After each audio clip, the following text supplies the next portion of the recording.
Cuando hice el negocio en la casa, tenía en mi bolsillo 0 pesos y la traté en 170,000 pesos. Tú no tenías dinero para comprar. No tenía absolutamente un centavo para yo comprar. ¿Y entonces cómo te la ingeniaste para poder adquirirla? Salí con el título, porque como yo me porté tan bien con la persona, salí con el título a buscar un préstamo que ellos me dijeron que tenía que darle por lo menos 120,000 pesos por un avance. inicial, como avance. Salí a buscar el dinero en medio pueblo y no lo encontré. No lo conseguí. Yo no era Rómulo Pérez, yo no era conocido. No te conocía nadie. Conocía a muchas personas, pero nadie creía en mí, porque en ese tiempo 100,000 pesos era 1,000,000 de pesos de estos tiempos. Bienvenidos y bienvenidas a Voces del Empresariado Altagraciano. Yo soy Leonardo García y esto es una iniciativa de UEPAL, Unión de Empresarios de la Provincia La Altagracia. Nuestro actual presidente, Carlos Pina, nos ha designado una serie de entrevistas para conocer los rostros y las voces de nuestros empresarios altagracianos. Y hoy tengo el honor de conversar con un empresario que ha dejado una huella significativa en el desarrollo económico de Verón y la provincia de la Altagracia. Me acompaña Rómulo Pérez, un hombre de trabajo, visión y compromiso, propietario del Grupo Yonú, un referente en hospitalidad en la zona y también socio de Inversiones Veronza. Pero más allá de sus logros empresariales, conoceremos hoy al ser humano, sus orígenes, su formación, sus inicios en los negocios y los valores que lo han guiado hasta convertirse en el líder que hoy es. Rómulo, muchas gracias de verdad por la oportunidad de recibirnos en tu oficina y permitirnos hoy conocerte ya desde lo más profundo de tu ser, en el sentido de tu infancia, de cómo fue Rómulo cuando pequeñito, cómo fueron sus valores familiares y demás, y lo que lo ha traído a lo que se ha convertido en el día de hoy, en un empresario exitoso, en el buen sentido de la palabra, porque le suma a nuestra provincia con empleo digno, y también con el progreso económico de nuestra provincia altagraciana. Gracias por la oportunidad. No, gracias a ti, porque tener una visita tan distinguida en mi oficina le da un estándar a uno demasiado sublime, que es lo más importante, ¿verdad? Si te visita una personalidad como tú a una oficina propia, pues es algo totalmente bueno. Gracias a ti por hacerme parte de este proyecto. Gracias, Rómulo. Y hoy vamos de verdad a aprender mucho. Ya yo tengo alguna, vamos a decir, idea de cómo fue tu vida, tanto personal como empresarial, pero hoy la vamos a conocer ya como decimos llanamente, de cabo a rabo. ¿De dónde es Rómulo y cómo se crió Rómulo? Bueno, la historia es un poquito larga, vamos a tratar de resumirla un poquito para que el público coja lo mejor y en breve tiempo. Fíjate, yo soy cibaeño de nacimiento, Esperanza Valverde Mao. De ahí son mi padre, mi origen viene de allá. Quizás no del mismo Esperanza, sino el viejo mío de las lomas de Guayacanes y la vieja mía de un sitio que se llama Guatapanal, que queda cerca de Esperanza. Digamos que esos son campos ya, campitos de... Sí, son campos. Tú vienes de un campo, vamos a decir. Sí, de un campo totalmente. Y Esperanza no, porque Esperanza ya era un pueblo, ya es más pueblo. Que hoy en día es municipio de Valverde Mao, y si se quiere decir hasta un poquito casi más grande que Mao, pero tú sabes que la capital de Valverde Mao es Mao. Claro. O sea que tú vienes de un campito. De un campo totalmente, sí. ¿Y cómo fueron, vamos a decir, esos primeros años de vida tuya en cuanto a la crianza de tus padres, esos valores que te fueron inculcando, esa formación inicial ya de escuela y demás? ¿Cómo se fue forjando todo eso? Ya que mencionas que es un campo, entre comillas, atrasado, donde no había muchas posibilidades. ¿Cómo se fue dando? Mira, lo primero que tengo que decirte es que el viejo mío en su juventud, a la edad de 11 años, él tuvo un accidente con un machete porque labraba la tierra. Su papá era terrateniente y él labraba la tierra, ¿verdad? Ayudando, porque no era que tenía grandes cantidades de tierra su papá, ¿verdad? Su padre. Y él tuvo un accidente que se cortó un pie. Ese pie, esa herida se le infectó. Al infectarse, le dio tétano. El tétano es una enfermedad que paraliza y si se desarrolla, ¿verdad?, hace que la sangre le coja pus a la persona y puede estrellarse de los huesos. Él quedó semi-inválido por esa enfermedad. Y hombre de campo no podía seguir cultivando la tierra. Y entonces se ideó ser zapatero. Y ahí como zapatero entonces empezó a ganarse la vida y de ahí fue que emigró a Esperanza y se hizo zapatero y tuvo con mi madre 9 hijos. O sea, que ustedes son 9. Somos 9. Y en ese momento, ¿qué edad, que si lo recuerda, qué edad tenía en tu caso particular? Cuando tu papá se convierte en zapatero y todo lo demás. Bueno, no. Que con eso llevaba el sustento a la casa. Yo ni había nacido. Yo vengo a nacer después. Ya. Después en el matrimonio. Decirte en una pasadita breve que mi papá nunca fue a la escuela, pero aprendió a leer y a escribir en su casa con mi abuela. Y sin haber ido nunca a la escuela, fue profesor de la escuela de su campo. Y hoy en día la escuela de su campo, que es en Loma de Guayacanes, lleva el nombre de mi papá, Lucas Pérez. Wow, qué bien. ¿Y cómo fue tu formación, quedándonos ahí en esa edad, viendo la complejidad familiar que tuviste, en el sentido de que no había mucha posibilidad de que viviese una vida, vamos a decir, normal? ¿Cómo terminaste tus estudios? Es decir, el bachiller, la primaria, etcétera.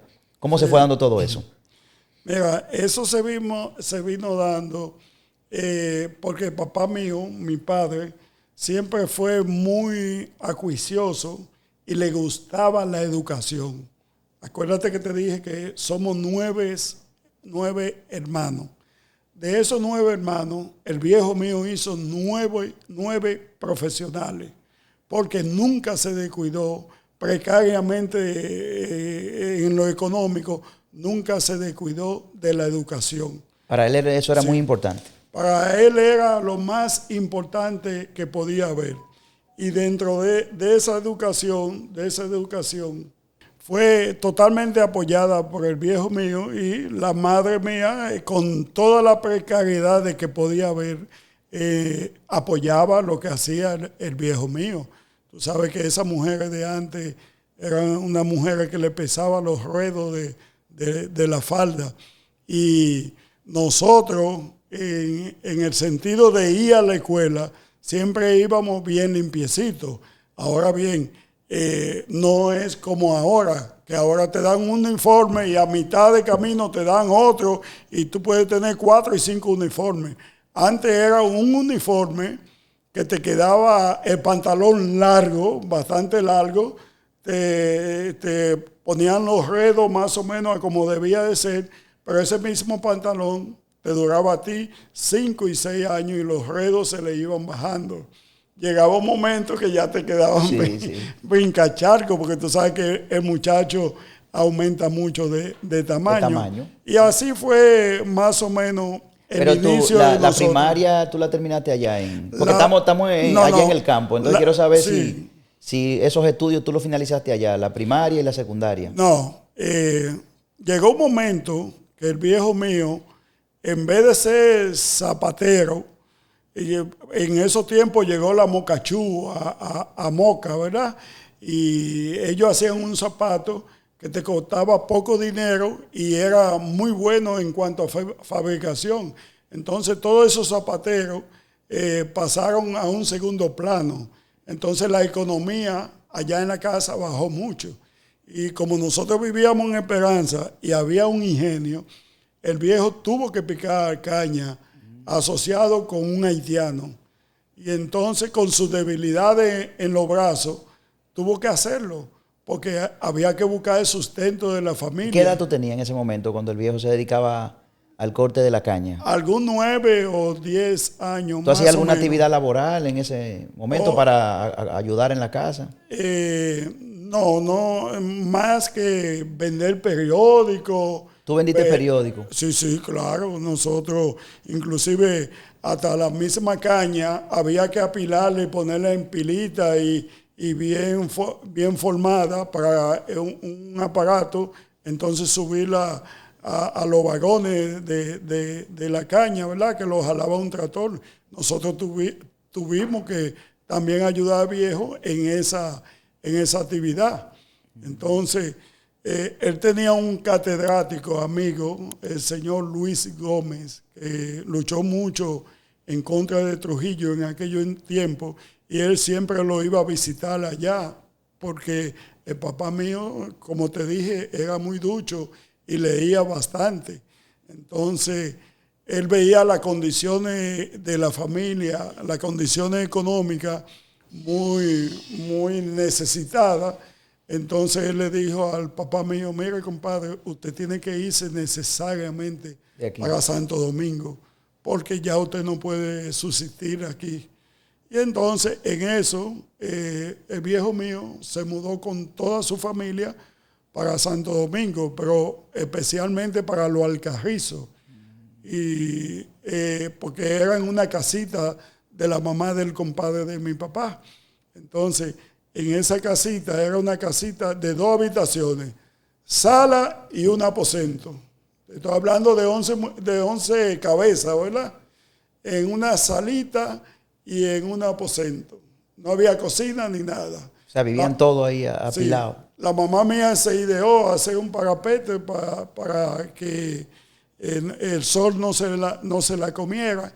Y entonces cuando nosotros íbamos a dormir, sacábamos toda la camita, sandwichita y eso, a la sala, y en la mañana entonces volvía, se recogía y se metía en el aposento. Nosotros duramos en eso como 2 años, en lo que los hermanos míos más grandes empezaron a trabajar, y de ahí entonces el viejo mío se mudó a Santo Domingo, en el Sánchez Kennedy, y alquiló una casa.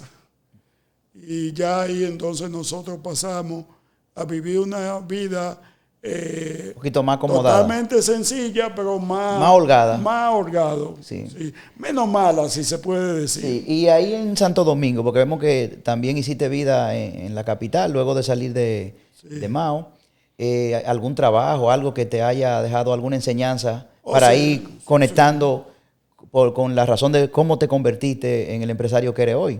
Algo que te haya dejado algún aprendizaje, alguna enseñanza, laboralmente hablando, ya en esa etapa de tu vida en la ciudad.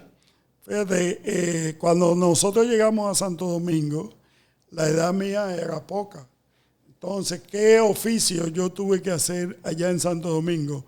Vender guineo en los semáforos, vender periódicos en los semáforos también, y posterior a eso, pues, con una caja de limpiabota, limpiar zapatos también en la calle. Eso fue la enseñanza que me dejó el trabajo marcado. A veces yo estando en bachillerato de segundo año, tercer año, todavía yo andaba con mi caja de limpiabotas, porque había que tener sustento, y así era que uno se lo podía ganar y aportar algo a la familia. O sea que con esos ingresos tú colaborabas en casa también. Porque lo que el viejo ingresaba no era suficiente para mantenerse todo. No era suficiente, y todos los hermanos míos que también algunos trabajaban, tenían que aportar a la causa, si se quiere dejar decir. Me acuerdo yo como anécdota que ya uno como adolescente, medio enamoradito en el propio colegio, yo veía a veces muchachas que vivían cerca del colegio, buena moza por demás, porque nunca me gustaron enamorarme de mujeres feas. Yo la veía y ya yo enamorado y cosas, yo la veía, pero yo con mi caja de limpiabotas, y medio me escondía. Había un rechazo, vamos a decir. Me escondía porque tú sabes Tú que... sentías un complejo. Cualquiera se acompleja. Claro, naturalmente. Uno sí. en segundo, tercero de bachillerato, muchacho joven, muchacha joven, entonces uno queriendo enamorarse, y entonces que te vean como una limpia bota, que no es, entre comillas, el mejor oficio que puede haber, Sí, pues sí. ya uno siente alguna vergüenza, ¿tú entiendes? Pero a veces uno se la aguantaba. Posteriormente a eso, ya el viejo mío pasa nuevamente a lo Alcarrizo, pero a volver a ejercer el oficio de zapatero. Ok, siguen viviendo En Santo Domingo, pero luego él va a Los Alcarrizos sí, para seguir desarrollando su emprendimiento, que era de zapatero. de zapatero, y entonces él tenía una zapatería ahí. Ya yo me hago bachiller, que por cierto, una vez ya él no me podía pagar porque era en un colegio que yo estudiaba de noche, en un colegio semi, vamos a decir, semi privado. Es decir, el gobierno ponía una parte y uno tenía que poner otra la parte. otra parte. Pero Subsidiado. sí, subsidiado.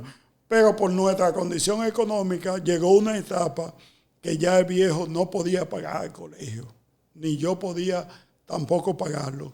Entonces tuvo que ir al Fidel Ferrer, a una escuela pública, y cuando fue a inscribirme ya de noche, el mismo director le dijo, mire, búsquese, mira a ver cómo usted hace un esfuerzo, y ese muchacho no lo traiga aquí, que aquí hay un tigueraje en esa época.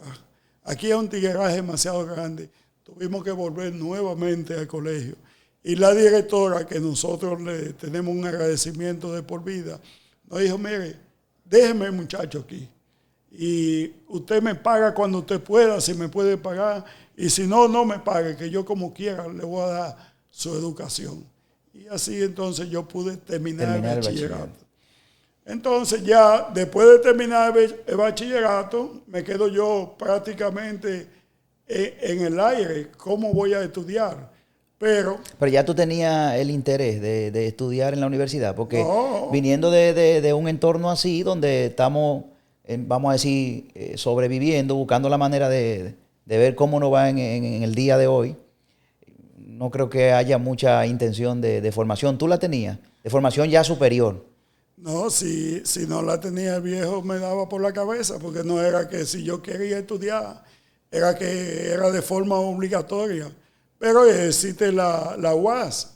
Entonces yo me inscribí en la UAS, o el viejo mío me inscribió en la UAS, y ahí empecé yo mi estudio en el colegio universitario, pero concomitantemente yo tenía que ir a la zapatería del viejo mío, a lo Alcarrizo, a ayudarle a él.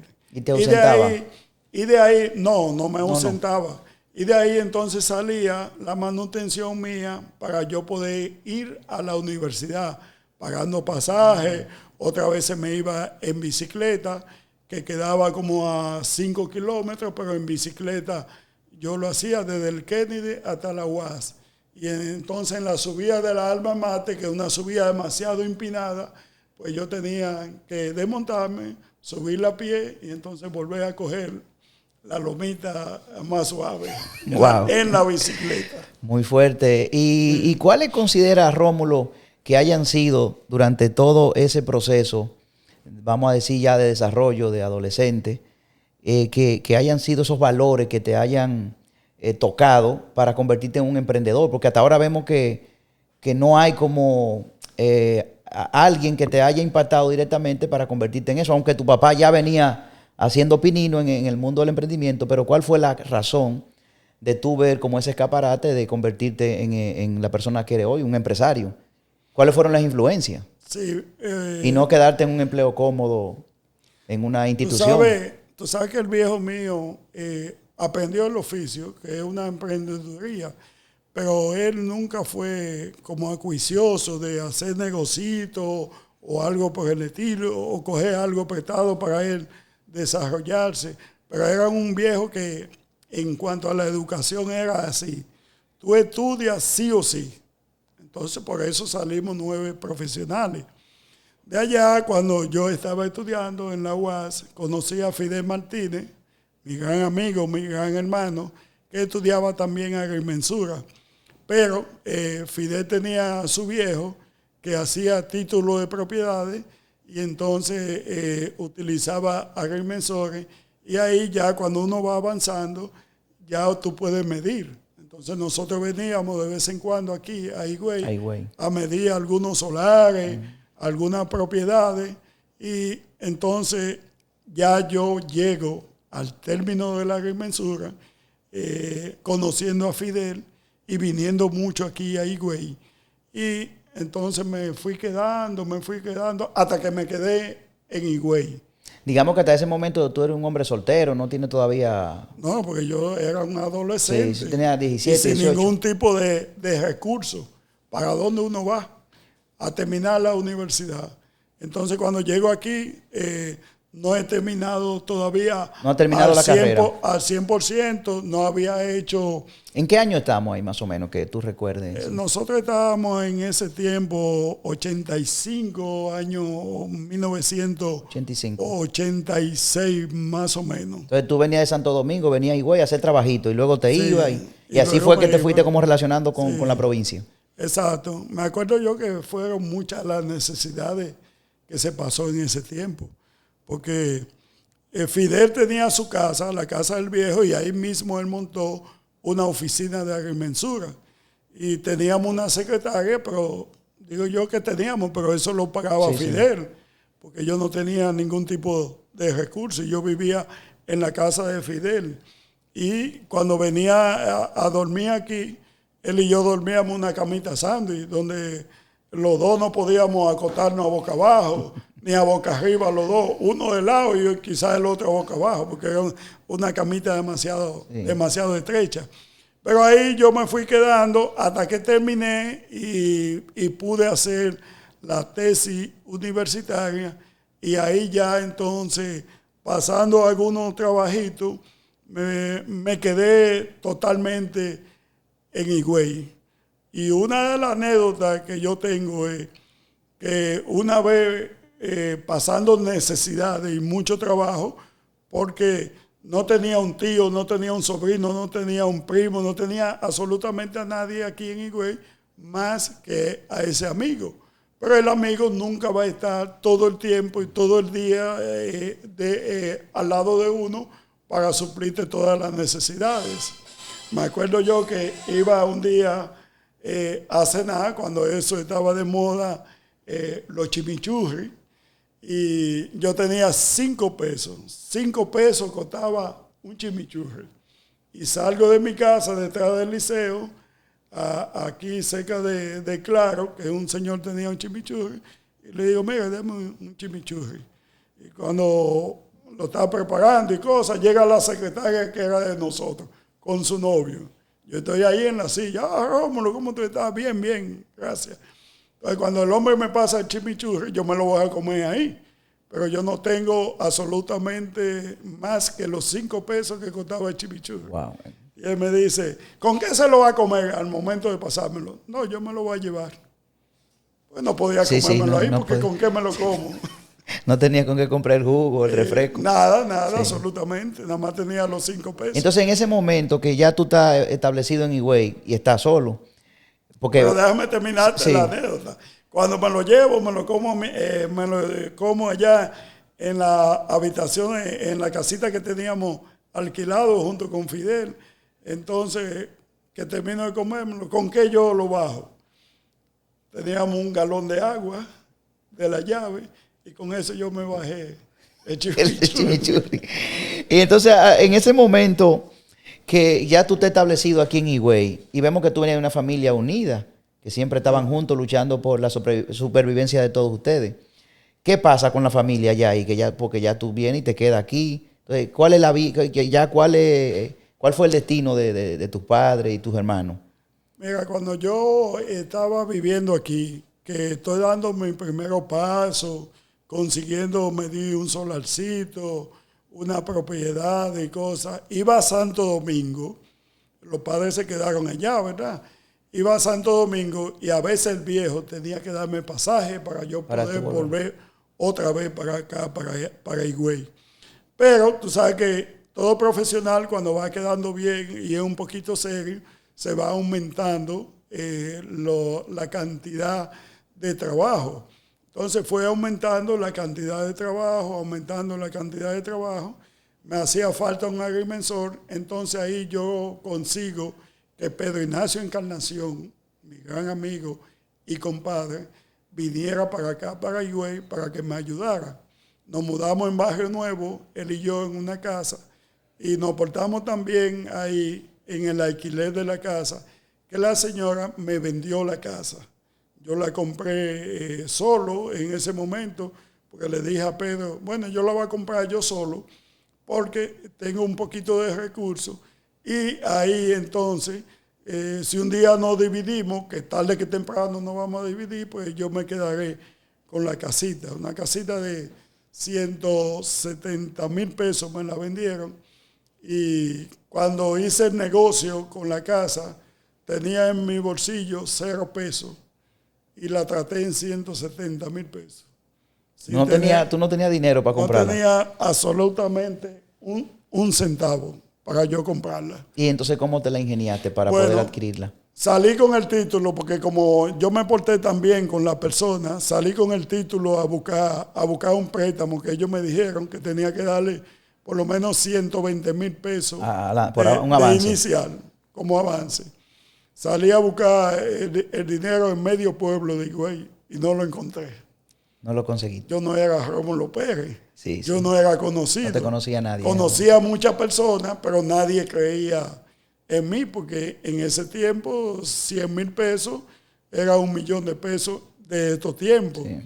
Entonces, ya después que agoto todos esos recursos, me voy a donde Alcalá, en el Banco de Reserva, que estaba iniciando en Higüey el Banco de Reserva.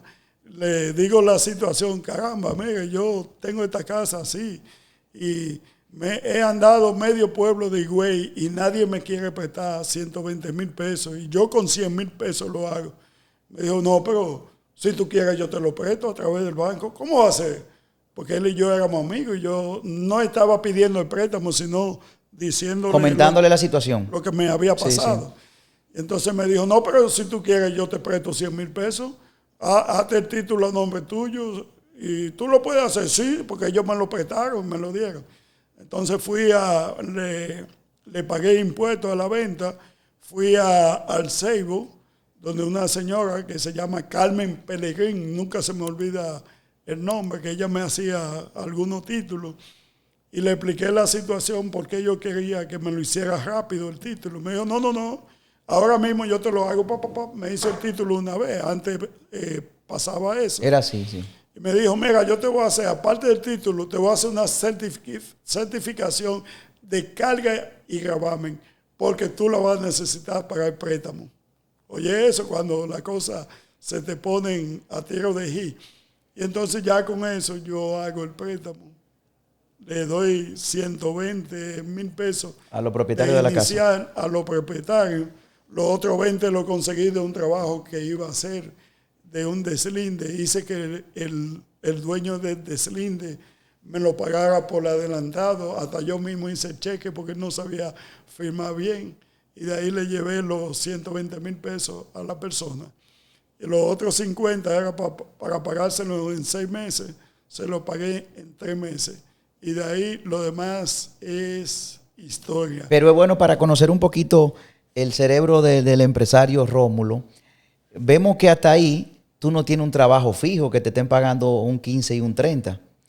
Pero tú te lanzas a la aventura de una hipoteca sin tener, vamos a decir, un cálculo previo de dónde va a entrar ese dinero para pagarlo mes con mes durante los 6 meses.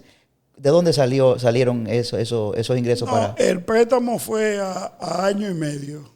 A año y medio fue el préstamo. ¿Y cómo fuiste ingresando para...? Tú sabes que como conseguía trabajito, ¿verdad? De deslinde y todo eso, pues yo no le tenía miedo a pagar los intereses y a pagar el capital. pero siempre con la mentalidad de quedar bien en todos los sitios, en todos los negocios que yo hiciera. Entonces, el préstamo era para pagar los años y medio y lo pagué en un año, 3 meses, lo pagué 3 meses adelantados. Y después entonces cogí otro préstamo, pero ya no para comprar casa, sino para empezar a invertir, a negociar. Entonces con eso me fui y compré algo de tierra en Verón. Pero hasta ahí el préstamo se lo cogemos al banco, seguimos con el banco. Sí, yo seguí con el banco. Le cogí préstamo para... Digamos que ese amigo tuyo fue una especie de influencia positiva que te abrió la mente para temas de financiamiento.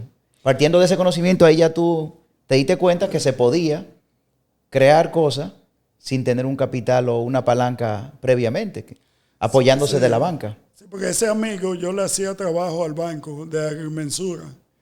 Le hacía algunas mediciones, le hacía algunos títulos y él veía en mí un potencial como amigo, ¿verdad? Y de que yo no iba a quedar mal. Además, esa vez el Banco de Reserva vino agresivo aquí para estacionarse en Higüey y todo eso se aprovechó. Entonces, cuando yo compro en Verón, yo compro, en un sitio compré 3 tareas por 60 mil pesos, a 20 mil pesos, con frente de carretera. Y en otro sitio compré 2 tareas a 20 mil pesos también. Es decir, vamos a decir que fueron 2 solares frente a la carretera. En un sitio compré 3 y en otro compré 4. Donde compré 3 llegué a tener 16 tareas y media. Te estoy diciendo que compré a 20 mil pesos. Y llegué a tener 16 tareas y media siguiendo comprando. Y esas 16 y media yo las vendí por 16 millones y medio. ¿Pero y qué en te el hacía, transcurso del tiempo? ¿Qué te hacía pensar en ese entonces de que ese tipo de inversión que tú estabas haciendo se iba a convertir en algo que te iba a dar un retorno, cuando en ese entonces, yéndonos a ese año, eso era monte y culebra, uno no tenía, vamos a decir, la percepción que tiene ahora de lo que llamamos una zona turística y demás?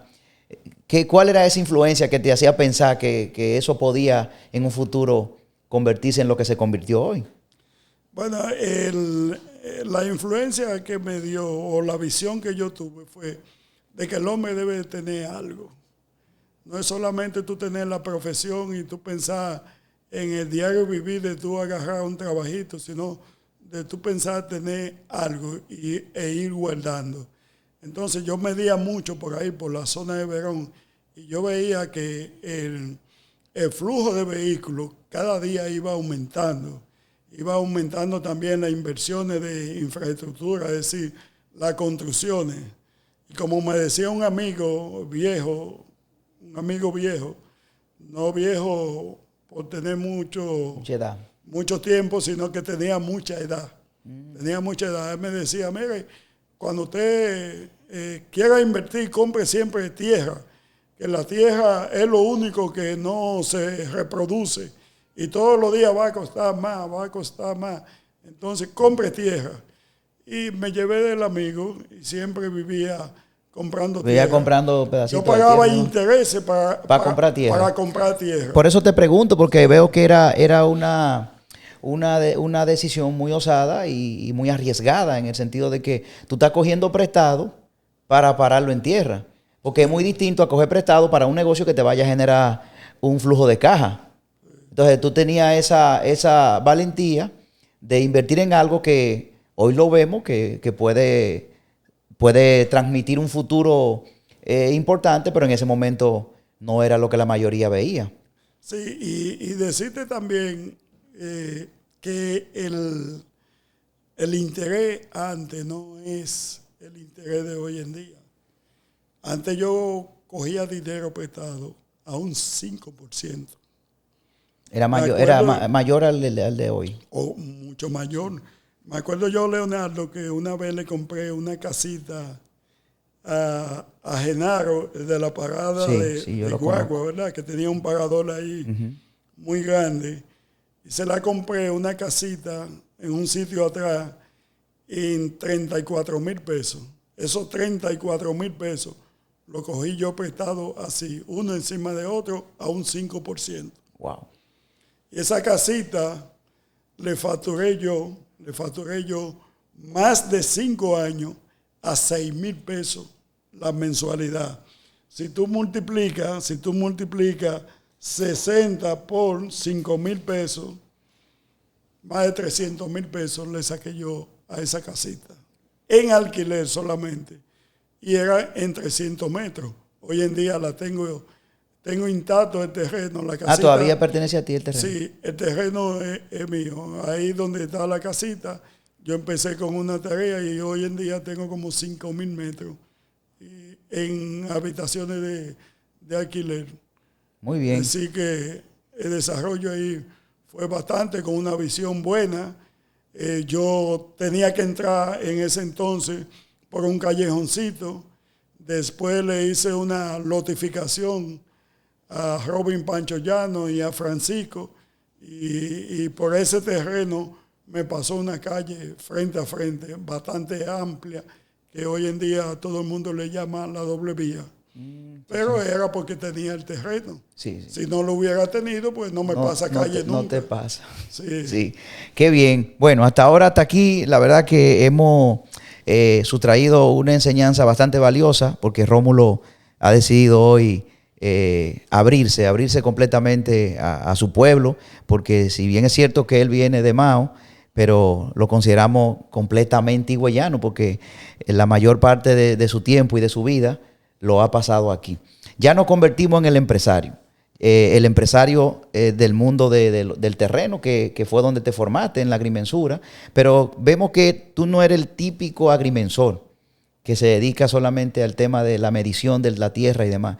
Eres una especie de comerciante innato, porque vemos que tiene ese olfato de ver lo que tal vez otros ven como una tierra, tú lo ves como un negocio a futuro. ¿Cómo se fue construyendo ya todo lo que ha construido hoy en el sentido del hotel de Grupo Yonú y todo lo que a su alrededor se compone? Y Inversiones Veronza, que sé que también es un grupo que se compone de otros inversionistas, pero que tú eres parte esencial de ella. ¿Cómo se fue dando ya esa formalidad? Porque nos quedamos todavía ahí hasta el agrimensor y comerciante que compraba terrenito, revendía y demás, pero ya ¿cómo se da esta formalidad de convertirlo en un grupo de negocios? Sí, decirte que soy de origen cibaeño, pero mi corazón sigue siendo cibaeño. Pero ese corazón, si se divide en parte, casi el 90% se puede decir que es higüeyano. Porque al pueblo de Higüey le agradezco bastante. Siempre hay personas que tienen visiones, pero dentro de las visiones no saben ser agradecidos. Yo puedo tener visiones para los negocios, puedo ser empresario, pero el hombre tiene que ser agradecido. En el pueblo de Higüey fue que yo totalmente me desarrollé.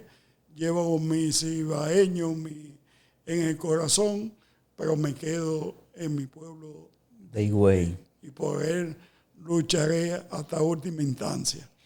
Fíjate, un día estando yo en una oficina que quedaba en la calle Colón, mi oficina ya propia, una oficinita pequeña, alquilada. Me acuerdo yo que estaba frente a la casa del señor Leonel Tavera, que era cliente mío de toda una vida, en el cual le hice bastante trabajo. Me pude desarrollar bien al lado de él, porque él fue un visionario de comprar mucho terreno en Verón, porque tenía un poder adquisitivo bastante amplio y tuvo esa visión de comprar mucho terreno. Y decirte que también él y yo somos vecinos del lugar de allá del Cibao, porque él es cibaeño y somos de la misma provincia. Él es cerca de Laguna Salada y yo fui declarado en Laguna Salada. Así que somos de la misma compaisa, como dicen. Sí. Estando yo ahí sentado en mi oficina, fue un día a visitarme Lucas Pilier, mi compadre, y Silvestre de la Rosa, mi socio actual, donde se iba a comprar un terrenito en Anamuya, en el barrio de Anamuya, de Los Ríos, ¿verdad? Y entonces ellos me dijeron que si yo quería ser socio de ellos para esa inversión. Entonces yo le pregunté, ¿y qué terreno es ese? ¿Cómo está ese terreno? No, que lo están invadiendo. Entonces yo le dije que yo le tenía un poquito de miedo a las invasiones. Y entonces Silvestre me dijo, yo no le tengo miedo a eso de las invasiones. Bueno, y entonces, no, a lo único yo le tengo miedo al título. Entonces yo le dije, yo no le tengo miedo al título. Entonces ahí compaginamos, pero había que buscar en esa época 140,000 pesos para yo poder ser socio. De esos 140,000 pesos, yo tenía en mi bolsillo 40,000 pesos que lo podía buscar. Pero ahí volví al asunto de la casita, pero ya con gente que podía ir a buscarlo. Sí, sí. Y entonces busqué esos 100,000 pesos y los 40,000 pesos también. Y pudimos comprarle a los libiocedeños, que eran los propietarios, sacamos a los invasores y pudimos entonces lotificar. Y ahí fue el empiezo de esta sociedad de inversiones Veronza. Que después de eso hicimos más inversiones en Anamuya, después hicimos inversiones en el Cerro, posteriormente a la otra banda, y entonces yo le dije a ellos que debíamos de hacer inversiones en Verón. Yo buscaba los terrenos y ahí comprábamos. Y hoy en día ya hemos desarrollado más de 1,000 tareas allá en Verón haciendo las solares. Excelente. Sí. Y Grupo Yonú, que ya es una empresa obviamente muy particular, y exclusivamente tuya. Sí, Grupo Yonú nace de ya uno teniendo visión de estar estacionado allá en Verón con alguna habitacioncita de alquiler, y un día estando yo en la casa de un amigo, la esposa comentó de que ella tenía alguna casita de poca monta ahí que a veces se la alquilaba a personas que pernotaban y iban a vender algo en la zona de Bávaro y no tenían dónde quedarse, y que ella le alquilaba de un día para otro. Entonces me surge la idea a mí de hacer un pequeño hotel, y así fue. El Hotel Yonú empezó con 12 habitaciones. Construimos 12 habitaciones, después yo vi que esas 12 habitaciones resultaban pequeñas. Hice otro edificio de 26, vi que también era pequeño, y entonces volvimos a hacer otro edificio de 26, y hoy en día tenemos 64 habitaciones. No se le daba desayuno. Me nació la idea de hacer un restaurante, pero no lo quisimos hacer como una cafetería, que me dijo el hijo mío, vamos a hacer una cafetería. Yo le dije, yo no pienso pequeño, yo pienso en grande. Vamos a hacer un restaurante que pueda servir para el hotel, pero que también pueda servir para el público. Igual que cuando ya nace la idea de hacer la piscina, el hijo mío me dijo, vamos a hacer una piscina.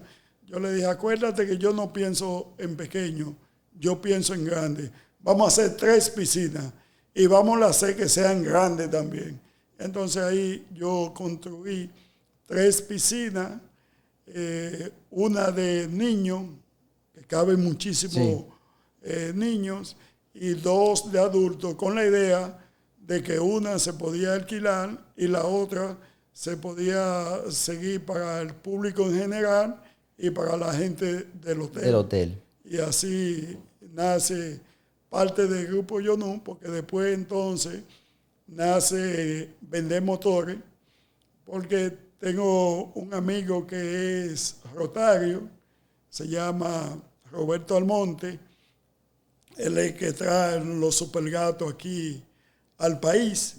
Entonces él vino aquí precisamente a la oficina mía, vino aquí a visitarme y me dijo que él quería ver de qué forma yo lo ayudaba con alguna gente de los que venden motores de aquí, de Higüey, para él instalar la marca que no se le estaban vendiendo aquí en la provincia. Y entonces yo le dije a él, pero ¿cómo es de esos motores? No, los motores uno los vende a un precio y el dinero está en el financiamiento. Ahí se me prende un bombillito y yo le digo a él, pero si usted quiere, yo puedo ser representante suyo y venderle yo los motores, porque yo tengo 2 hijas ahí que son abogadas, pero cuando viene a ver, yo me asocio con ella y con el hijo mío y representamos su marca. Su marca. Entonces me dijo, se me sincerizó ahí y me dijo, bueno, pero eso era lo que yo quería. Pero me daba como vergüenza palantearte. Lo digo, no, de financiamiento yo sé un buen poco. Yo le voy a representar la marca, pero yo quiero ir allá a ver cómo es. Sí. Porque no es lo mismo que te digan yo vendo esto y yo negocio esto, a ver cómo es el negocio. Entonces cuando yo fui allá y vi la enormidad que era esa planta de vender motores y vender repuestos de motores, porque él vende la pieza AA a nivel de motores, eso es la marca genérica con más prestigio. Entonces yo dije, no, porque yo tengo que meterme en esto huyendo. Y entonces me entré y hice un dealer, que fui y compré un solar. En vez de yo alquilar, lo que hice fue pensé, lo que voy a hacer es que voy a comprar un solar.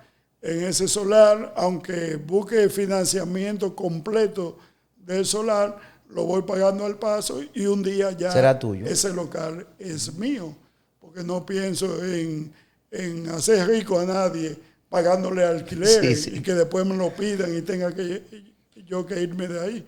Y compré un solar que me costó 8,5 millones de pesos y que el difunto Chico Villegas, mi gran amigo y que en paz descanse, me dijo a mí cuando fue a visitarme para hablarme de otro asunto, ¿y este solar es tuyo? Sí, yo lo compré hace poco. Concho, pero yo andaba atrás de este solar y mira, tú lo compraste. ¿Y cuánto lo compraste? Bueno, 8,5 millones. ¿Te quieres ganar 1,5 para yo darte 10? Y no lo vendiste. No, yo realmente no estoy en esos negocios. Me dijo, pues yo te doy 10 y si te entusiasma, te llego a 11. Yo le dije, no, yo me voy a aguantar. Y me aguanté. ¿Y ese dónde se ubica, ese dealer? Ese se ubica en la Icayagua, ahí cerca de la frontera de Sabica. Ok, ese está aquí en Higüey, no en Verón. No, en Higüey. En Higüey. Sí. Muy bien. No, súper interesante. Hasta ahora ya hemos conocido la parte positiva de Rómulo Pérez, tanto de su vida personal como la empresarial. Pero normalmente a los empresarios nos pasan muchas cosas. Mucha positiva, pero también negativa. ¿Qué ha sido lo más difícil que haya tenido que afrontar? Puede ser personal, pero sobre todo empresarial. Bueno, dentro de lo empresarial, yo tengo que decirte que quizá no me ha pasado una cosa que sea muy negativa. Tú sabes, como empresario, tú sabes, y lo sabe casi la sociedad entera, que nosotros tenemos muchos frentes que nos tiran demasiado. Y uno de esos frentes son la demanda, la justicia, los jueces, los fiscales, por lo cual nosotros a veces somos demandados. Algunas veces algunos empresarios lo demandan justamente. Habemos otros que nos demandan injustamente. Y esa es una de las partes más negativas por la cual un empresario tiene que pasar. A veces te lo hacen para que tú bajes a beber, como ellos dicen, para que tú tengas que darle un soborno y una cosa. Yo no me presto para ese tipo de cosas. Yo me presto para que luchemos. Si tú me quieres llevar a la justicia, llévame y vamos a pelear ya. Porque para eso son los abogados, para pelear. Un empleado mío no me va a demandar nunca, porque si yo lo cancelo, le tocan 5 pesos le pago y le pago rápido. Yo no soy de los empresarios que que ponen a los empleados, buenos o malos, cuando uno lo cancela, a coger lucha. Yo le pago seguido. Yo lo puedo despedir hoy, ahora en la mañana, y ya a las 12 del día yo te aseguro que le estoy dando su liquidación. Pero hubo algo así en específico que te haya marcado, que quiera compartir con nosotros, que nos sirva de reflexión y que tú lo hayas superado, para saber cómo lo superaste. Algo así que te haya... Tú sabes que cuando a ti te demandan en asuntos de tierra... En eso se dan muchas cosas, ¿verdad? No muchas, demasiadas, porque hay muchos trucos. Y hay muchas formas de cómo el otro embromarte a ti y ver cómo te puede pisotear. En los casos en específico, casi nunca es bueno uno hablarle, me pasó esto en específico. Sí. Pero sí demanda en tierra y cosas así. Pero nada, luchando y se sigue luchando y hay que seguir luchando. Y en lo personal, ¿ha tenido alguna experiencia así que quiera compartir con nosotros que nos sirva de reflexión de algo que te haya...? En lo personal sí te puedo decir. Una vez yo le presté como financiamiento a un señor 2 millones de pesos. 2 millones de pesos y ese señor tenía la particularidad de que estaba consumiendo sustancias prohibidas. Tú sabes que ese tipo de personas sí se prestan para cualquier cosa. Yo le presté sanamente bajo un título de propiedad. Me llevó a los tribunales. En los tribunales yo le gané a la instancia que fuimos. El señor una vez le había prendido fuego a la que era su esposa, no a ella, sino a la casa. Yo no sabía eso hasta después que estábamos en los tribunales. Entonces yo siempre vivía preparado para refutar o repeler cualquier tipo de situación así, pero a veces te quitan el sueño porque tú tienes familia y a veces tú no piensas en ti, porque tú te puedes defender y ya tú estás advertido para cualquier tipo de situación, pero tú piensas en tu familia, que inocentemente, niño inocente, y cómo tú protegerlo, cómo tú saber cuidarte. Y felizmente yo le gané la batalla, le gané la causa. Y después un abogado que él puso, porque peleaba con todos los abogados que él ponía, me compraron la deuda y yo la vendí rápido para salir de eso. A veces hay que saber perder. Pero tú no puedes doblegarte cuando ya te quieren ultrajar, ¿entiendes? No es que tú tienes que ser el más guapo del mundo, pero si hay abogado y tú has hecho todas tus cosas con sanidad, con algo totalmente blanco, pues entonces tú tienes que acudir a la justicia necesariamente. Y a veces tú pierdes en una instancia, pero ganas en la otra, y así tú puedes irte desarrollando. Buenísimo. ¿Cuántos empleados tiene el grupo de todas sus empresas? Le estamos dando empleo a cuántas personas, así que recuerden, no tiene que ser un número exacto. Más o menos entre uno y otro se calcula de 80 a 100 más o menos. Empleados más o menos. Perfecto, muy bien, eso es un gran aporte para nuestra provincia. Y la familia, hablamos de la familia paterna, pero ya la familia propia, que es la que uno mismo construye, la que acompaña a uno en un proyecto de vida. ¿Qué significa eso para un empresario? ¿Eso es algo positivo o es algo que atrasa al empresario? Bueno, la familia depende cómo la trate el empresario, cómo el empresario tome a esa familia. ¿Te atrasa o te adelanta? Para mí, la familia es lo más sublime que puede tener un ser humano. Si una mujer vale la pena, tú tienes necesariamente que valorarla, estimarla y echar el pleito junto con ella al 100%. Saber que ayer cuando tú conociste a tu mujer, era una joven, elegante, buena moza, llena de toda la belleza y toda la curva que puede haber en una carretera que la tenga esa esposa. Sí. Pero a través del tiempo, tanto la esposa como el esposo se van a veces llenando de arrugas, tú vas engordando un poquito, los cabellos se te van cayendo, pero ahí es cuando tú tienes que ser un verdadero empresario y saber que esa que te hizo adelantar a ti, que te aguantó todas las vicisitudes habido y por haber, entonces ahí es que tú tienes que ser un verdadero empresario. Para mí la familia no tiene precio. Es fundamental. Sí. O sea, es una parte importante para darle al empresario estabilidad. La familia es la zapata que tú tienes que construir, pero no una zapatica cualquiera. Tú tienes que construir, con la familia tú construyes la mayor de las zapatas para cualquier temblor de tierra. No importa que sea el temblor magnitud 6 y a veces hasta 7. Si tú tienes esa zapata bien hecha, bien formada, es difícil que tú llegues a colapsar. Porque a veces hay empresarios, que colapsan.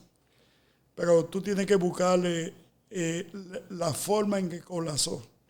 Yo no puedo tener un frente de una familia que es la base mía y tener otra familia por aquí, otro apartamento por allí y otra novia por aquí. No, hay que tener los pies sobre la tierra y saber que en tu casa te espera tu esposa, tus hijos que se te han ido de tu casa, pero que todavía tú tienes que seguirle dando ese apoyo.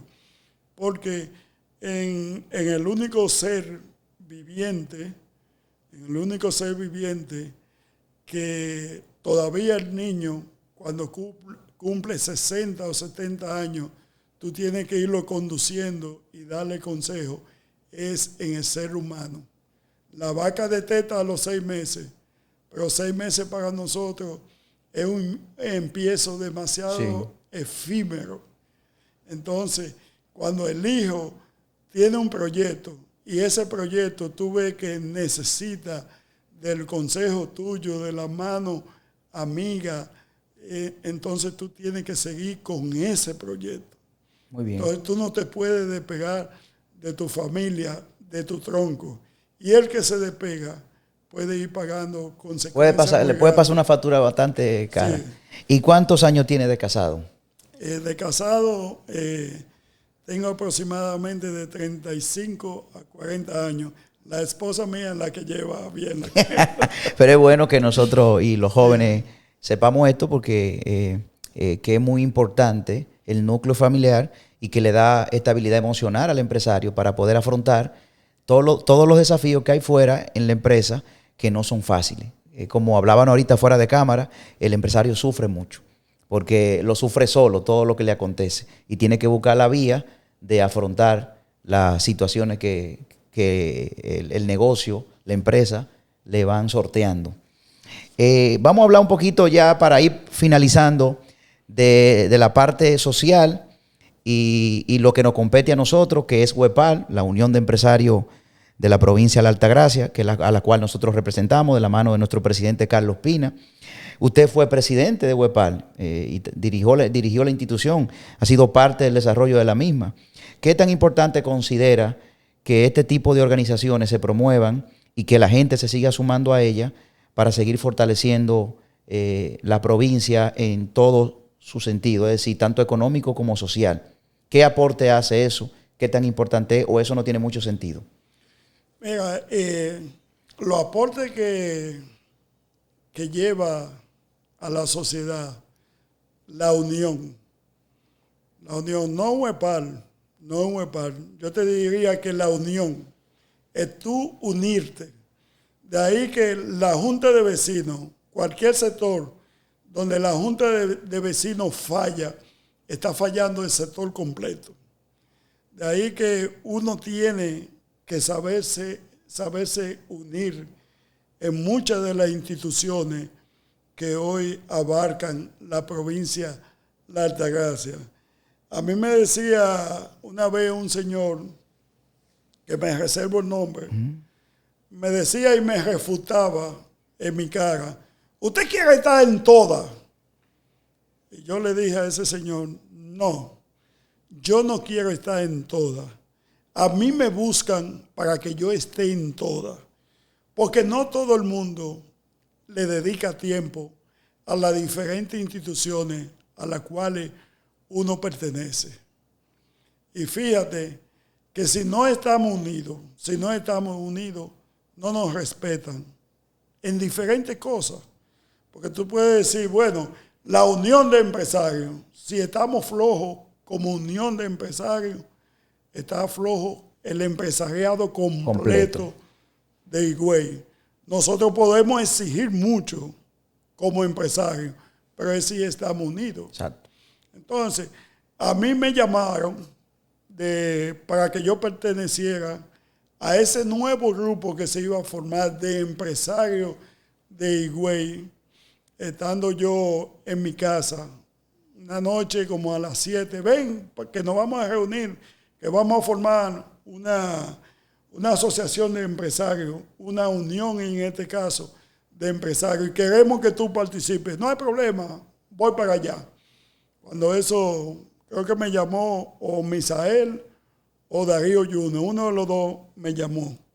Entonces yo fui a Entre Panas, cuando eso no era Entre Panas, sino algo como al fogón. Un restaurante así, era, sí. un restaurante. Sí, o a la brasa, algo así. Era algo... Se llamaba como grill. Algo íntimo Sí, y sí. cosas. Y me acuerdo yo que esa noche no había ni energía eléctrica, pero nos reunimos ahí y de ahí nació la Unión de Empresarios, a la cual elegimos a Misael como primer presidente. Llevó más tiempo porque la unión como presidente nada más puede durar un año, esos son los estatutos nuestros, pero Misael duró más porque como se estaba formando, se formó primero un comité de apoyo, del cual él era el presidente y él era el que convocaba. Cuando fuimos a elecciones, lo elegimos a él como primer presidente. Y él me dijo a mí que tenía la idea de que yo lo sustituyera cuando él dejara de ser presidente. Me acuerdo que fue aquí mismo en la sala de la oficina, ahí adelante, en el lobby de la oficina. Entonces yo le dije a él que tenía demasiadas cosas y él me dijo, sí, pero usted tiene que dedicarle un año. Está bien, no hay problema. Ahí mismo, esa misma noche yo le dije que sí, que no había problema, que si los socios me elegían, pues humildemente yo iba a hacer un año a la institución y así lo fue. Después yo le dije a Eufemio que quería ver si él podía seguir. Eufemio me dijo que sí, que él iba a seguir y así lo hemos hecho hasta el día de hoy. Muchas veces hay algunos que se han negado, posteriormente entonces han aceptado y algunos se han negado siempre, pero en estos casos sí. Yo creo que somos bastante unidos y es una institución que nosotros como empresarios aquí en la provincia de La Altagracia debemos de cuidarlo. Yo creo que sí. ¿Y qué otra institución, así como gremio, representa, que también está siendo parte de ella actualmente? Actualmente en el Club Rotario yo fui pasado presidente. He ocupado la oposición también de asistente a la gobernadora. Han querido proponerme para ser gobernador a nivel nacional. ¿Te han hecho esa propuesta política? Sí, pero no es político, porque es como institución sin fines de lucro. Pero yo no he querido porque ahí hay que dedicar de 5 a 6 años cuando uno va a ser gobernador a nivel nacional, porque hay que hacer muchos cursos internacionalmente y uno dura 3 o 4 años propuesto ya como gobernador. Entonces, actualmente también pertenezco a la directiva de la Asociación Dominicana de Rehabilitación. Actualmente soy el primer vicepresidente de la Cámara de Comercio y Producción de la provincia de La Altagracia y en otras instituciones que ahora que también no me vienen eres a la parte. O mente. sea que Rómulo es un activo importantísimo de nuestra provincia que le suma bastante, tanto en lo empresarial como en lo social. Son este tipo de personas que uno tiene que cuidar y conservar. Rómulo, ya estamos entrando en la parte final. Ahorita fuera de cámara hablábamos que te gusta leer, que te gusta escudriñar, que te gusta curiosear y que eres un hombre de estudio. Y creo que durante toda la charla ya lo ha puesto en contexto. ¿Qué libro así que a ti te haya, impactado, que te haya dejado algún aprendizaje que quieras compartir con nosotros para que nosotros lo leyamos? Me decía un amigo que me acuerde también de la Cooriental, la cooperativa Oriental. Que también pertenece a eso. También pertenecemos a ella, sí. Y somos parte de la directiva. del Consejo de Administración de la cooperativa. A mí me encanta leer, siempre me ha encantado leer, pero tú sabes que hemos hecho algunos cursos junto con nuestro querido Darío Yunes, ido a Destiempo, en el cual nosotros siempre nos apoyábamos en las instituciones que él pertenecía. Siempre él quería que nosotros lo ayudáramos, que fuéramos parte de las instituciones que él formaba. Actualmente también yo soy parte de la directiva de Codepal, que es la institución que hace los festivales de la leche y de la yuca, donde hemos conocido varios países y hemos conocido también varios embajadores, de los cuales humildemente nosotros somos edecán, que le presentamos las diferentes personalidades del pueblo y le damos seguimiento, lo llevamos a cenar y todo eso. Y a veces hay amigos que me dicen, pero ¿y cómo usted se presta para eso? No, porque esa es la parte humilde que nosotros tenemos como empresarios. Servirle a la institución, pero cuando tú le sirves a la institución, le estás sirviendo a la provincia de la Altagracia. Y a la sociedad completa. En cuanto al libro que me han marcado, que lo he leído 2 veces, y si tuviera mucho tiempo para volverlo a leer, me gustan mucho los libros de finanzas personales. Y uno de ellos es el hombre más rico de Babilonia. Es una joya, yo me lo leí. Una joya de libro. El que se lee ese libro no vuelve a ser el mismo en términos económicos. Sí, si lo aplica. Sí lo aplica. Sí. Y de Robert Kiyosaki, Padre Rico, Padre Pobre. Ese es otro clásico, pero mucho más actual, pero es una joya también. Sí. Pero sin embargo, es una joya, es un libro actual. Y en el contenido te menciona el libro que yo te estoy diciendo. Sí, Padre Rico, Padre. Sí, vamos a decir los principios. No, los principios. Te menciona el libro de El hombre más rico de Babilonia. Sí, Babilonia. Los principios. Sí. Este lo menciona ahí en pleno desarrollo de ese libro. Esos son 2 libros. Esos han sido 2 libros que a ti te han dejado una enseñanza que tú consideras que te ha servido para la práctica, en lo que hacen el día a día, especialmente la finanza. Para la práctica, para seguir en el proyecto mío personal de toda una vida. Pero, sin embargo, no lo leí empezando a ser empresario. No, ya. Vamos a decir que lo leí hace 8 o 10 años atrás. Ah, no, que lo leíste cuando todavía ni pensaba tener una paletera, vamos a decir. No, que lo leí hace 8 años atrás. Ya siendo empresario. Ya yo era ya estaba encaminado. Estaba bien encaminado. Pero son libros que te ayudan mucho en tu vida personal. Buenísimo. Bueno, ya entramos en la parte final. Ahora Rómulo nos va a dejar un consejo, pero yo quiero poner aquí en la pantalla el contacto de WhatsApp de nosotros por si hay alguien que sea empresario o esté desarrollando negocio y quiera ser parte de nuestra institución, para que se acerque a nosotros y nosotros a través de ese chat poderle dar las instrucciones de cómo pertenecer a Huepal. Huepal no es nada menos que una institución que se suma al aporte social, de no dejarle todas las cosas a la política, sino que nosotros como empresarios también, que generamos valor, que generamos empleo, podamos también colaborar con esas personas que tal vez no tienen las mismas oportunidades que tenemos nosotros. Y de la mano de nuestro actual presidente Carlos Pina, pues queremos que se sumen y que sean parte de esta nueva historia de Huepal para que podamos seguir fortaleciendo nuestra provincia que tanto queremos y que no podemos descuidar.